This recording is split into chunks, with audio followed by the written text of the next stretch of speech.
Hello అండి, welcome back to our channel.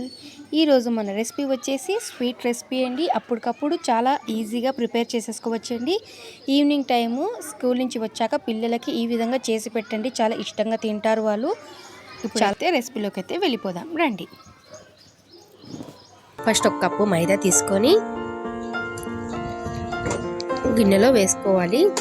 చూడండి, ఈ కప్తో నేను మైదా అనేది తీసుకున్నాను.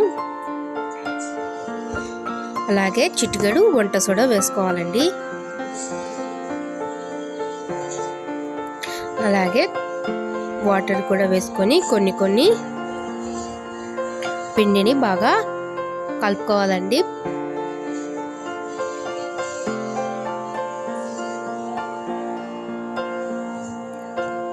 చూడండి, ఈ విధంగా అయితే పిండిని కలుపుకోవాలండి. ఈ విధంగా అయితే కలుపుకొని ఒక అర్ధగంట సేపు పిండిని నాననివ్వాలి. ఒక హాఫ్ కప్పు షుగర్ అయితే సరిపోతుందండి, ఎక్కువ స్వీట్ అయితే బాగుండదు కాబట్టి ఒక గిన్నెలోకి ఈ షుగర్ వేసేసుకోవాలి. వేసుకొని స్టవ్ ఆన్ చేసుకోవాలి. గిన్నె పెట్టుకొని కొన్ని వాటర్ వేసుకొని ఒక హాఫ్ గ్లాస్ అండి వాటర్ వేసుకొని స్టవ్ మీద పెట్టేసుకోవాలండి. సిరప్ అయితే మనకు రెడీ చేసుకోవాలి. షుగర్ సిరప్ కొంచెం ఒక చిటికెడు గ్రీన్ కలర్ ఫుడ్ కలర్ అయితే వేసానండి. ఇది ఆప్షనల్ అండి, ఇష్టం ఉంటే వేసుకోవచ్చు, లేకపోతే స్కిప్ చేసేయచ్చు.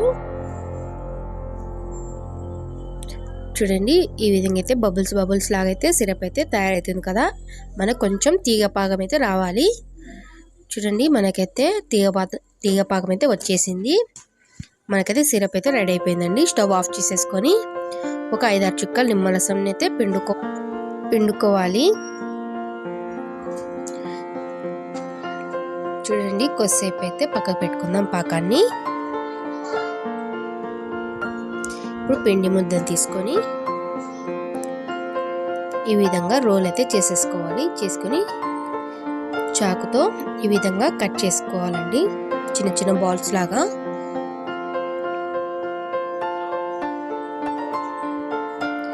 చూడండి, ఈ సైజు ఉంటే మనకైతే సరిపోతుందండి బాల్. ఇప్పుడు కొంచెం పొడిపిండి చల్లుకొని ఒక్క బాల్ తీసుకొని పూరిలాగా ఒత్తుకోవాలి పిండిని. చూడండి, మనకు ఇంత మందం అయితే ఉంటే సరిపోతుందండి. ఎక్కువ పతలంగా ఉన్నా బాగోవు, అంత పలుచగా ఉండకూడదు, అంత మందం ఉండకూడదండి. మీడియం సైజ్ అయితే ఉండాలి. ఒక కట్టర్ తీసుకొని ఇలాగా మధ్య నుంచి అయితే కట్ చేసుకోవాలండి.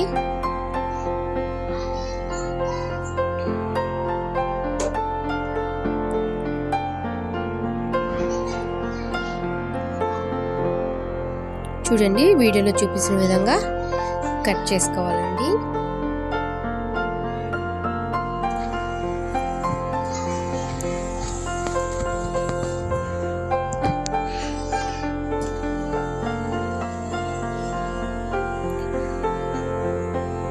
చూడండి, కొంచెం విడదీసుకోవాలి. ఇలా విడదీసుకున్నాక చిన్నగా ఇలాగా మడత పెట్టుకోవాలండి.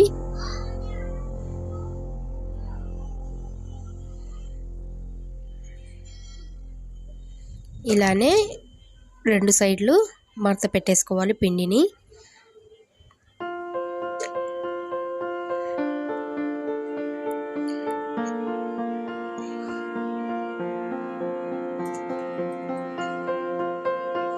చూడండి, ఇక్కడ చూపిస్తున్న విధంగా చేసుకున్నాక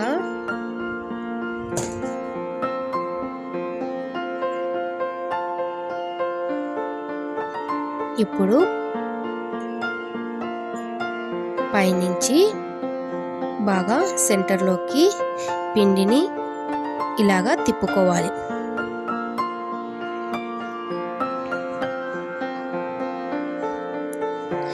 చూడండి, ఈ విధంగా అయితే తిప్పుకోవాలండి.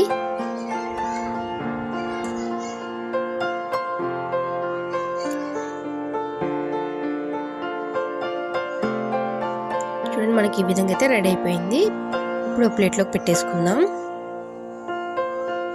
నేను మరొకటి కూడా ఇక్కడ చూపిస్తున్నాను చూడండి వీడియోలో. మళ్ళీ పిండి ముద్దను తీసుకొని పూరీలాగా ఒత్తుకోవాలి. ఒత్తుకున్న దీన్ని మళ్ళీ సగానికే కట్ చేసేసుకోవాలండి.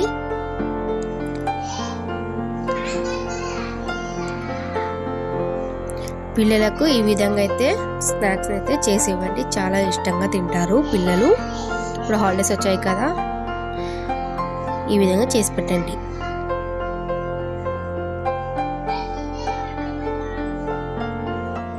చూడండి, ఈ విధంగా అయితే కట్ చేసుకున్నాక మళ్ళీ విడదీసేసుకొని మళ్ళీ పైనుంచి మడత పెట్టేసుకోవాలండి.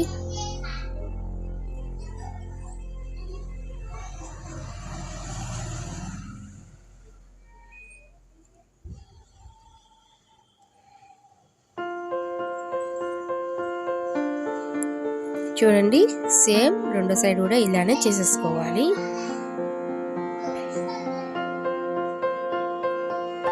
మళ్ళీ పిండిని తీసేసుకొని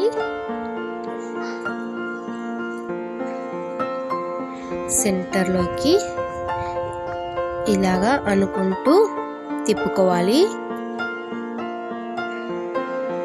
చూడండి, ఈ విధంగా అయితే తిప్పేసుకోవాలండి.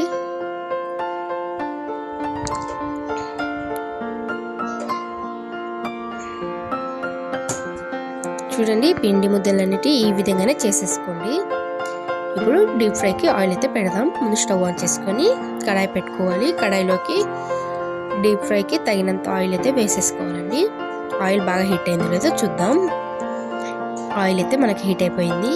ఇప్పుడు చేసుకున్న వీటిని కూడా ఆయిల్లో ఫ్రై చేసేసుకోవాలి.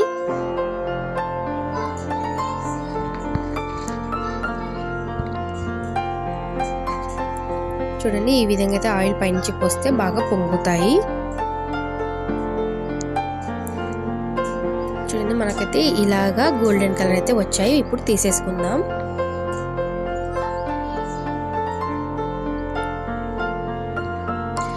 మరికొన్ని ఇలానే ఫ్రై చేసేసుకోవాలి.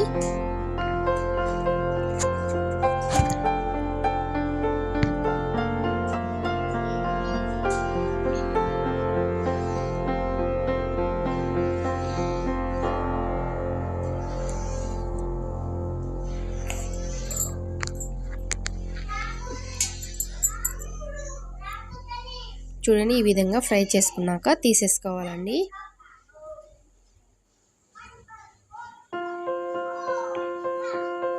ఇప్పుడు వేడి మీద ఉన్నప్పుడే షుగర్ సిరప్లో వేసేసుకోవాలండి. వీటిని వేసుకొని షుగర్ సిరప్ పైనుంచి ఇలాగా వేసుకోవాలి. రెండు సైడ్లో బాగా టర్న్ చేసుకుంటూ షుగర్ సిరప్లో ఇలానే ఒక 2 నిమిషాలు అయితే ఉంచేసుకోవాలి. షుగర్ సిరప్ అనేది బాగా పీల్చుకుంటాయి ఇవి.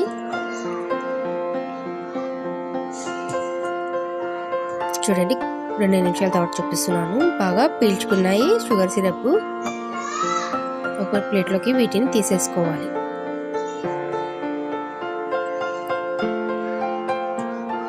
చూడండి, మిగతావి కూడా ఈ విధంగానే షుగర్ సిరప్లో వేసేసుకోవాలి. మనకు షుగర్ సిరప్ అయితే మిగిలిపోతే ప్లేట్లో పెట్టుకున్నాక ఈ విధంగా అయితే పైనుంచి షుగర్ సిరప్ని అయితే వేసేసుకోవచ్చు. చూడండి, ఎంత కలర్ఫుల్గా ఉన్నాయో. వీటి పేరు పనసతొనలు అంటారండి. పిల్లలకి ఈ విధంగా అయితే చేసి ఇవ్వండి. అయితే చాలా చాలా ఎంజాయ్ చేస్తారు వాళ్ళు. బాగా ఉంటాయి టేస్ట్ కూడా. మీకు ఈ వీడియో నచ్చినట్టయితే నా ఛానల్ లైక్ చేసి షేర్ చేసి సబ్స్క్రైబ్ కూడా చేసుకోండి. Thank you.